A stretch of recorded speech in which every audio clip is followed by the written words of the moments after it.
Practice makes perfect and practice makes permanent. These are sayings that I've gathered through the years with people that I meet. You know, my best teachers are the students.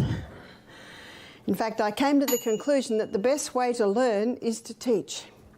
So when I'm reading something, I'm reading some new principles, some things I didn't know, I tell my husband. And he says, that doesn't make sense. So then I go back to the books. And then I try again. In this lecture today, we're going to be looking at the first few laws of health.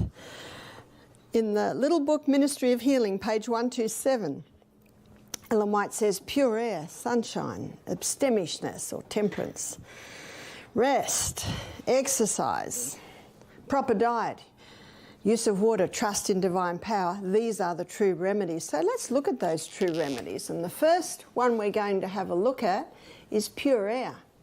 Notice it's not just air, it's pure air.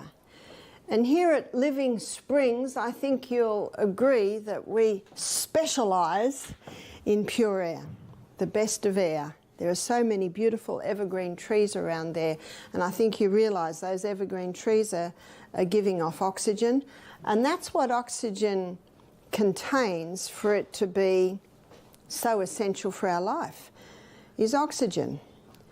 Where the part of our body, it's actually every part of our body, requires oxygen. And as we looked at yesterday, and I'll show you that again today, going inside the cell, which is the CBD of the human body. So yesterday we went inside and we looked at the journey of the glucose. We touched what happens with oxygen, but I want to pursue that a little bit more today. Remember, the glucose goes in, it goes through a 20-step pathway, and the 20-step pathway delivers to us 2 units of energy. The end result of the 20-step pathway is a chemical form of glucose called pyruvate. And pyruvate, as the chemical form of glucose, gets fed into the next part of the cell. It's called the powerhouse of the cell. This is the mitochondria, specifically inside the Krebs cycle, which has an 8-step pathway, but that gives us 36 units of energy. And as we looked at yesterday, this pathway, no oxygen, so it produces energy by the process of fermentation, whereas the 8-step pathway, it uses oxygen. What a difference oxygen makes. And it's because of this fact that we understand the statement that you will receive more energy than you expend on your morning walk. And I also showed you the other day how right now you're breathing in 500 mil and you're breathing out 500 mil. But when you got to the top of that hill, did the twins take you to a hill this morning? Mm-hmm.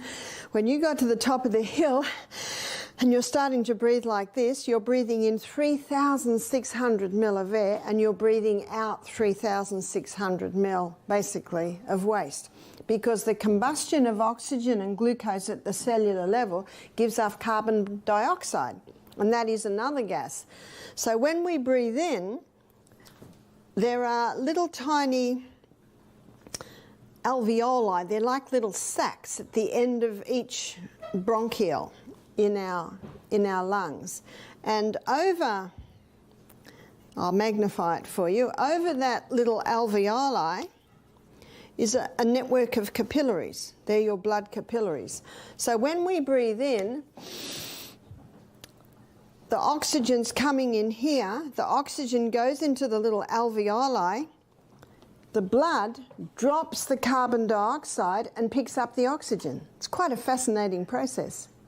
So then we breathe out the carbon dioxide.